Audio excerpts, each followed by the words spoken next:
जबकि अचानक उसे कामिनी नजर आई। वो मैनेजर के कैबिन से बाहर आ रही थी। जब उसने अभिनव को देखा तो वो हैरान हो गई और उसे इग्नोर करने लगी।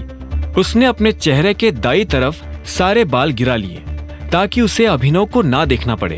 अभिनव ने भी उसे नहीं देखने का नाटक किया और सीधा अपने कैबिन में चला गया। जैसे ही वो अपने कैबिन में घुसा तो देखा कि अकरम और जैनी उसके कैबिन में बैठे हुए थे। अभिनव उन दोनों को वहां देखकर हैरान हो गया। आओ आओ टाय, अभिनव आओ। अकरम ने अभिनव को देखते हुए कहा, क्या हुआ, सब ठीक है? आपको कुछ चाहिए? अभिनव ने पूछा।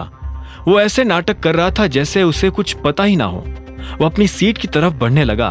अकरम ने कहा, अभिनव, तुम्हारे और जेनी के बीच में जो कुछ भी हुआ उसके बारे में जेनी ने मुझे सब कुछ बताया। मैं उसी बात पर इसे डांट रहा था और मुझे लगता है कि अब इसके घर जाने का टाइम आ गया है। यह सुनते ही जेनी की आंखें फटी की फटी रह गई। वो अकरम की तरफ देख रही थी। उसने पूछा, घर जाने का टाइम आ गया है मतलब? अकरम ने उसे एक पल के लिए देखा और बोला, तुमने अभिनव के साथ शर्त लगाई थी ना कि तुम उसे नौकरी से निकलवा दोगी, लेकिन अब पासा पलट चुका है। नौकरी अभिनव की नहीं तुम्हारी जाएगी।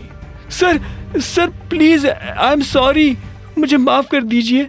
सर प्लीज मुझे नौकरी से मत निकालिए, I am so sorry. Jenny ने तुरंत माफी मांगते हुए कहा। यह सुन अभिनव को हंसी आ गई। उसने कहा, मैंने तुम्हें कहा था ना जेनी, तुम मेरे जैसे आदमी से पंगा नहीं ले सकती हो। हाँ, तुम जिस तरह से मेरी रिस्पेक्ट करती हो उसी तरह से तुम्हें अभिनव की भी रिस्पेक्ट करनी पड़ेगी। और ना सिर्फ अभिनव की बल्कि इस कंपनी के हर एम्प्लॉय की तुम्हें रिस्पेक्ट करनी पड़ेगी।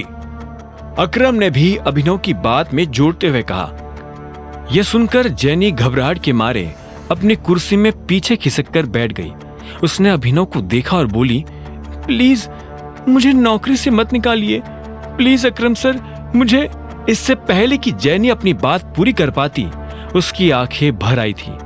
अभिनव ने उसे देखा तो उसके मन में जेनी के लिए दया आ गई। उसने अकरम को देखा और इशारों इशारों में समझाया कि वो जेनी को नौकरी से नहीं निकाले। अकरम ने हाँ में सिर हिलाया और बोला, ठीक है, लेकिन यह सिर्फ एक ही शर्त पर हो सकता है। तुम्हें अगर इस कंपनी में रहना है तो तुम्हें अभिनव और बाकी लोगों की रिस्पेक्ट करनी पड़ेगी।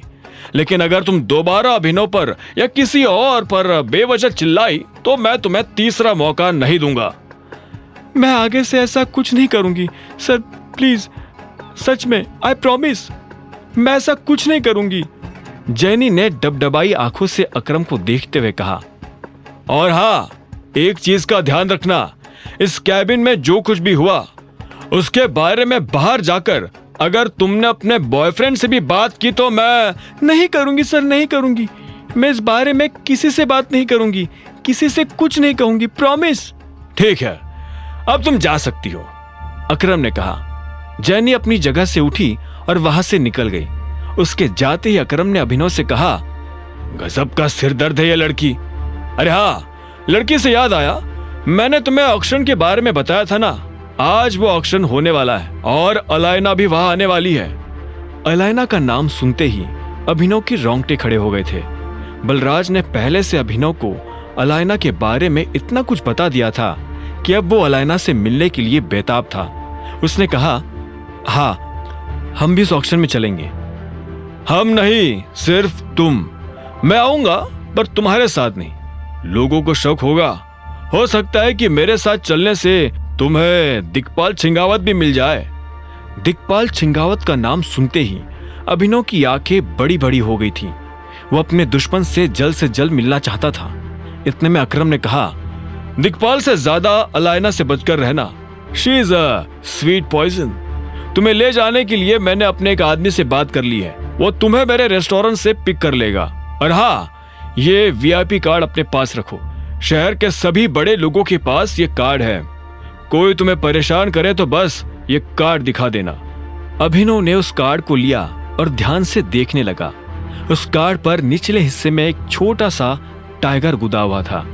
अकरम ने अभिनव से कहा, अगर लोगों को पता चला कि असली टाइगर तुम हो तो लोग तुम्हें भगवान की तरह पूजने लगेंगे। यह सुनते ही अभिनव के चेहरे पर मुस्कान आ गई। और उसने कार्ड जेब में डाल दिया। अब आगे क्या होने वाला था? क्या होगा जब अभिनव मिलेगा अलायना से? और क्या वो आज अपने दुश्मन दिक्पाल को देख पाएगा? आगे की कहानी जानने के लिए देखें अगला एपिसोड सिर्फ पॉकेट एफएम के यूट्यूब चैनल पर, और द रिटर्न ऑफ टाइगर के सारे एपिसोड्स को सुनने के लिए डिस्क्रिप्शन में दी लिंक से डाउनलोड करें पॉकेट एफएम ऐप।